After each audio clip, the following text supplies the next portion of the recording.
I learned how to write this weekend. I Fucking finally. That's good news. I mean, I was like, because you go into therapy and you know,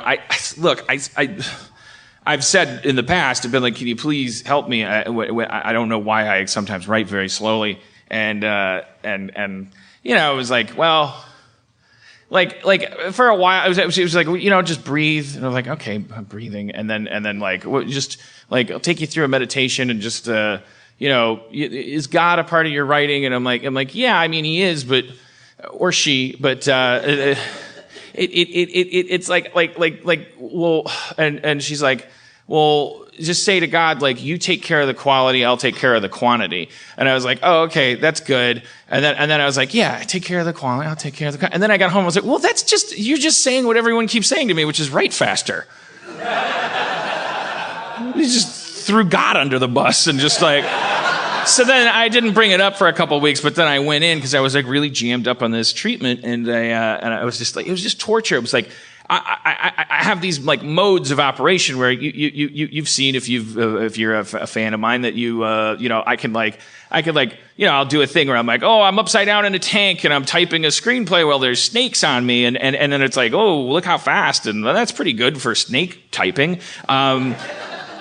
And then also I'll collaborate with other people. Like that was the thing, is as a community, I had to learn to collaborate with writers, and then I had to let go of this terror I had of letting people see my process. And so I was explaining that to her, and she said, well, are you one of these people that goes to a cafe because you know you want to be seen writing or something? And I said, you mean a hack? No, I'm not.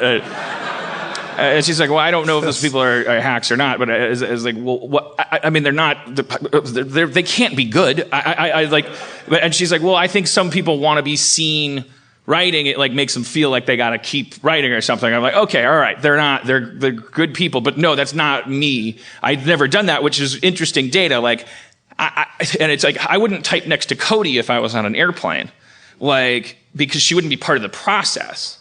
So, but I work good with collaborators and Mr. Nimoy and I could do it as performance. And then it was like, okay, so there's something going on here, but and so she's like, so what are the people providing? I'm like, well, you know, they let me off the hook because they're kind of like, you know, they're okay with whatever's going on. And she's like, you're performing. You can like everyone's looking up your skirt and they're saying like, I like that. And I was like, okay, yeah. And she's like, and so it's these times when you say, okay, I'll go do that alone and then I'll bring my work back. That it's like, I was like, yeah, I guess it's like saying, okay, let me go away for 3 hours and I'm gonna really do something great under my skirt and then come back and lift it up. And that, yeah, nothing. It's like, what are you supposed to do? And she's like, yeah, so.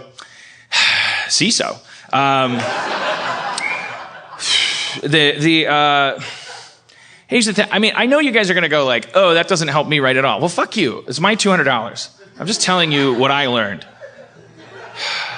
She goes, well, tell me like a memory of you writing. And I've told you guys the story. Brother got caught playing with matches and I was with him, and then wait till your dad gets home. And then my mom said, well, your dad's coming home. Why don't you write one of those stories you write? And, about a boy that gets caught playing with matches and lives to regret it. And I was like, okay, good. And then I like wrote the story, and then I got meta, and I was like, at the end of the story, the little boy like writes such a good story that the mom's like, oh, your dad doesn't have to spank you now. And that was the story. And I gave it to my mom, and she was like, this is amazing. I don't buy the ending. And I was like, I think that's kind of like I've mythologized that story, but I do also think that is truly. She's like, yeah, when you're working and she said, so tell me about God and your work. And I said, well, okay, this is going to be hard to explain, but it's like you get there's a God, whatever you want to call that. It's nothingness. It's the cosmos. It's life itself. Whatever. It's the Tao. It's ISIS. That's what ISIS worships, right? ISIS. That's why they're called ISIS. They worship the Greek goddess Isis. Form of an ISIS. That'd be amazing.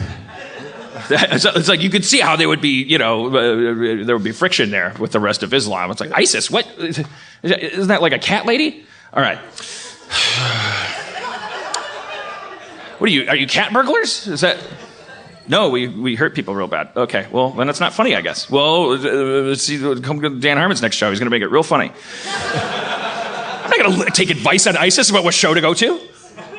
Well, I love Dan Harmon's show. That's all I'm saying. Get out of here, ISIS. Everyone's a theater recommender. Patron. So you're talking about God. So I said what has been my standard answer, which is you have to be there. You have to put a hole in your chest, and like God comes through, and because God can't write, he's like, He can write on stone with lightning. Well, I mean, you gotta like bring him the stone or something. Did that happen in the Bible? And right, Moses but he can't like write an rocks. episode of Nash Bridges. He can't. It would take forever. Like on the first day, Nash Bridges is making an omelet, and the fireballs are hitting the tablets, and he's like, "I got to start a new tablet. I'm not even done with the master shot." The doorbell rings. God, the PAs are getting tired of walking up and down the mountain with your tablets. So can we streamline this process? You go tell them, do you want a bad show or a good one?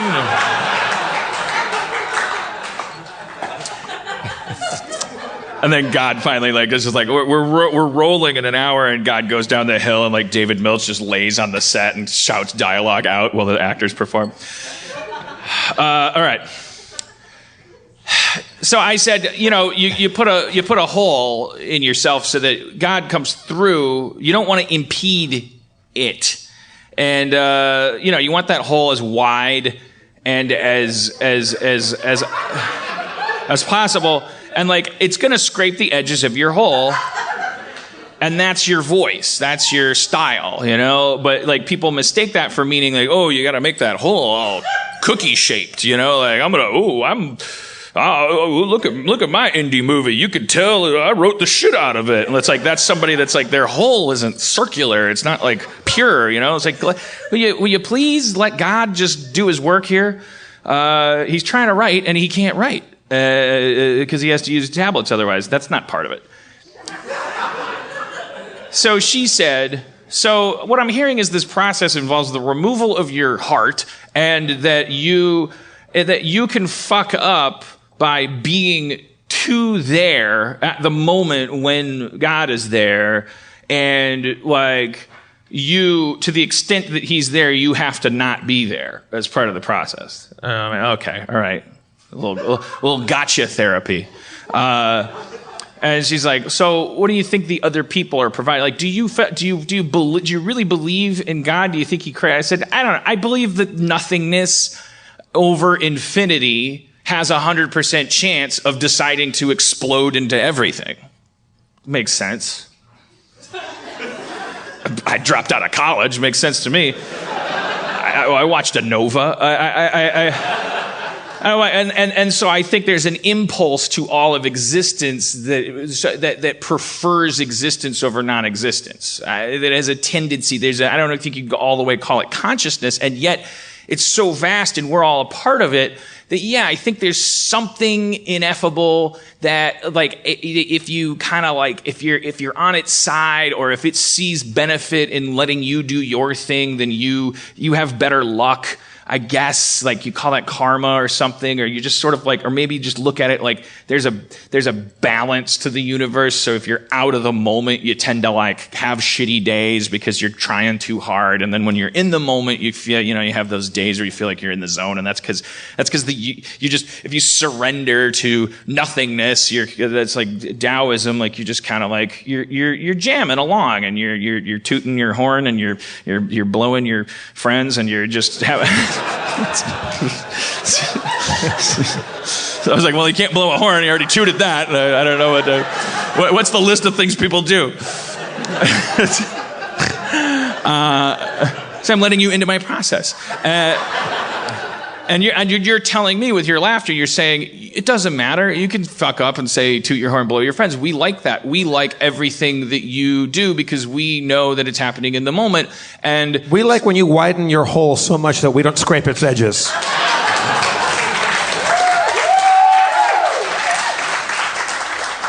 So she's like, well, don't you think that what it is? Because I was like, well, but there was a time before Community when I didn't know how to collaborate, and it was like, did you write then? Were you productive then? Yeah, more so than after Community. And I think what it was is I kind of came up with this one. I'm going to give myself credit. I was like, oh, so I think that what that means is that I lacked something that I gained from collaboration, and I didn't want to go back to writing alone, because it would be like going off of heroin, back to just cold turkey. But neither thing was actually what you're supposed to be doing. You're supposed to somehow be generating this adoration. You're supposed to love yourself. It's self-care. You're supposed to atone with a God that actually is glad that you exist and is thankful that you are writing and doesn't care, doesn't think that there's any way for you to fuck up because good writer, bad writer, whatever. It's like God's like Jeff Bridges in Starman. He's just hanging out. He's going like, whoa, like Nash Bridges? That's brilliant. Like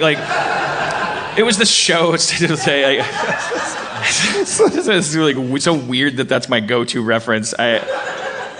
I think it's because at my WGA orientation, they went around the table and they're like, tell the story of how you got to the WGA. And somebody was like, I wrote a Nash Bridges, and I always thought that was so funny. Because they worked at Nash Bridges and then someone got sick and then they're like, I can write Nash Bridges. And I was like, this story does not reflect well on Nash Bridges.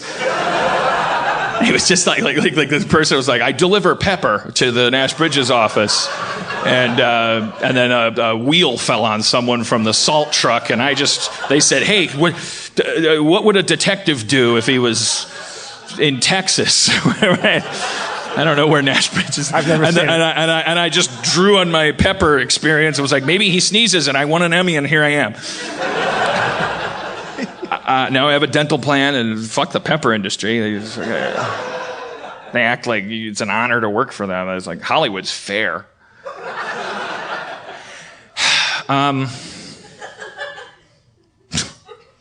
So the bottom line is, and you're like, oh, I'm a Dan Harmon fan. I'm an atheist. I hate God. I hate the concept of God. I get it. You're smart. I love you. You're fine. Because I'm God. I love you. Because I believe in God. Because how would you be this special if there was nothing out there? Like, what do you think is coursing through me? Fucking magnets? You think I was just born on a rock that had like a weird angle to it? I've got God in me. You don't believe in it because you're like, damn, then that means he hates me. Well, be holier than thou.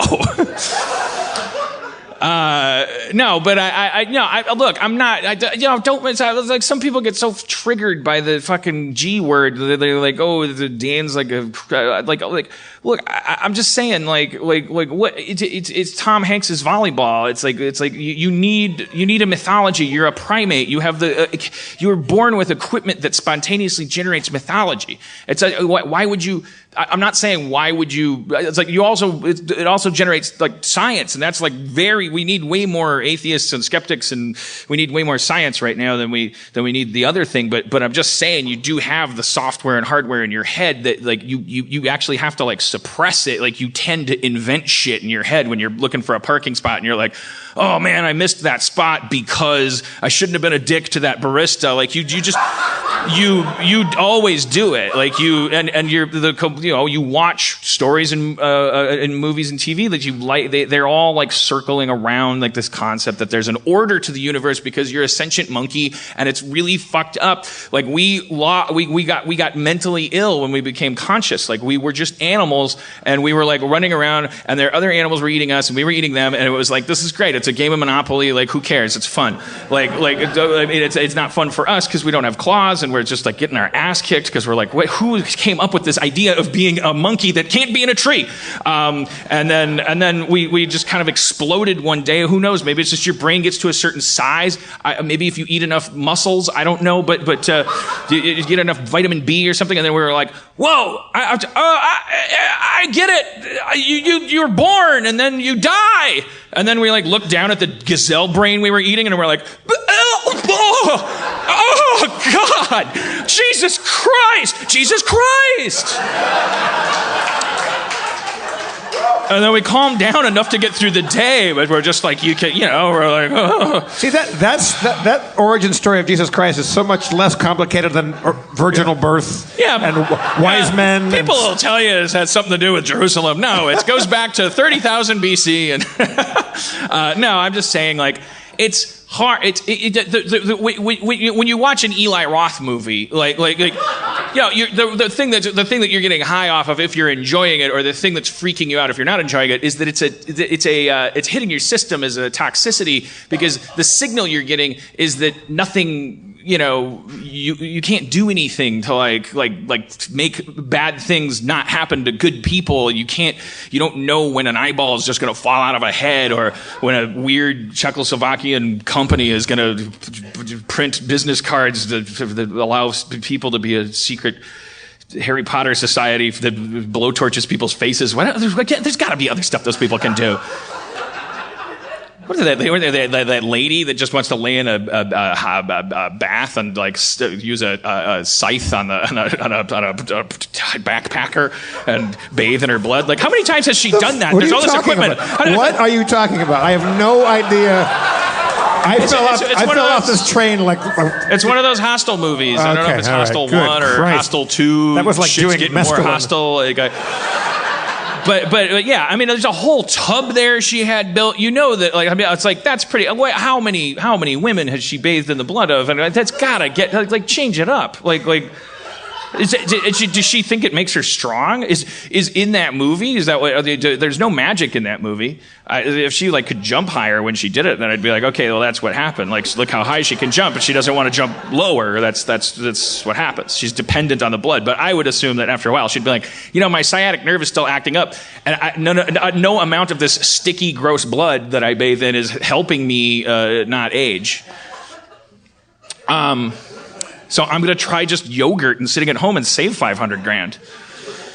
Okay, so anyways, I'm just saying life is like we are, like, God to us, like when he doesn't exist is like Eli Roth. Like it's like oh, we're in the hands of a maniac. Like a log could fall on my caveman friend, and then it's like not his fault, it's not my fault, and it's like, oh man, I just fell in love. Oh, now I feel a lump, and like oh, now it's like a tiger ate my baby, and like you're just running, and also all the shitty things that you do. You're like, oh, I killed the tiger for killing my baby, and now the tiger, like, its heart looks like my heart, and like I can't take it. There's no cocaine or there's invented yet. I can't like deal with this. I'm just running around my cave. I'm gonna freaking out. And I need some coke to calm down a little bit. And so then some smarty pants caveman was like, well, look, here's the thing. I mean, look, when that thunder happens, that's angels bowling. And the guy's like, go on. Are you singing my tune? That tiger killed your baby, you got baby points. You're going to get those back later when you become a tiger in the next life. And the angels are going to bowl with me? No, that's just an ancillary cosmology. That's I was like, the angels just bowl. Like, they don't even know what the fuck's going on. Okay, you're explaining thunder. Yeah, don't let the thunder freak you out. You focus on your tiger points. Where do you redeem your tiger baby points? In the afterlife or in this life? You go to confession and you say, "I bless you, Father Caveman, for I had bad tigerless thoughts. I have 2 tiger points and 1 baby point." And then the Father Caveman says, like, well, you might as well just say 1 tiger point, because a baby point is the opposite of a tiger point. Okay, I heard, I've been told that, but your ruling class doesn't let us learn math. So, well, there's a reason for that. We don't want everybody just starting a random religion about every animal they see. You got to keep this fucking shit under your cave hat. I understand. All right, well, I can't, we haven't invented hinges or slides or knobs yet, so we're just sitting in a rock. It's not like we're in a booth. So, why are you telling me that? I don't know. I guess I'm feeling like plagued with guilt being a caveman priest. Like, I don't hunt, I don't provide any food. Why are you unloading? Who's confessing here? Why are you laying this on me? I don't even know math. I'm a caveman. See, now I'm going to start a religion. You Protestant piece of shit. Anyways. And that caveman name was Martin Luther Stone. Martin Luther Stone Jr. No, wait, whatever. Okay. Senior. Martin Luther Senior. Remember the Flintstones trailer? No, you don't. You're 11. There's a Flintstones trailer, and then it said Steven Spielrock presents Spielrock. Yeah. Jeff, piss up a rope. What are you doing? Spielrock? Yeah. They didn't want to say Stoneberg. Too Jewish? I guess like shines a light on the. They're like, are you making a because Jewish there probably is an actual director named Steven Stoneberg. Right. There's that. Yeah.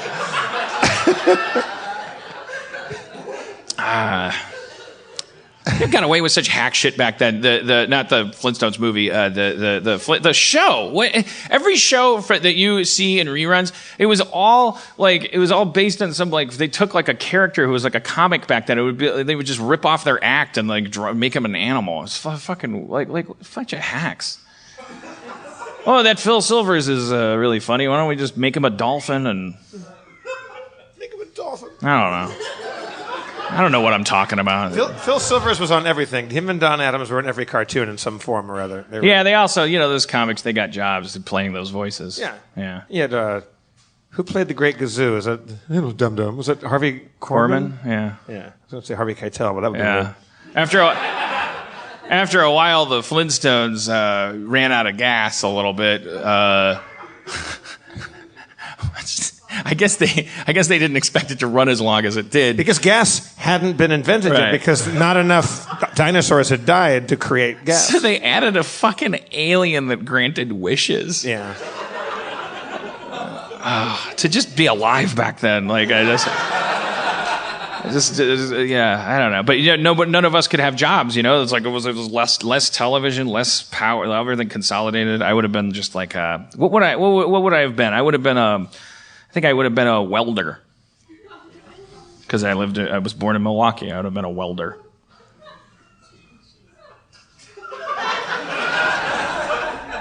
And I would make shitty sculpture in the backyard, and people would be like, "What are you doing? Trying to get out of Milwaukee? Leave me alone."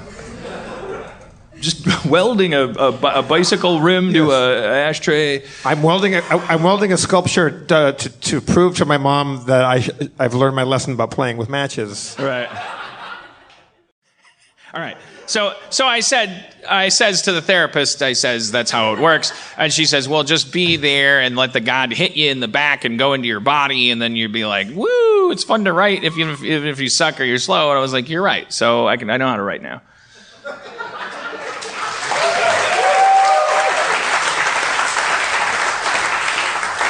The long and winding road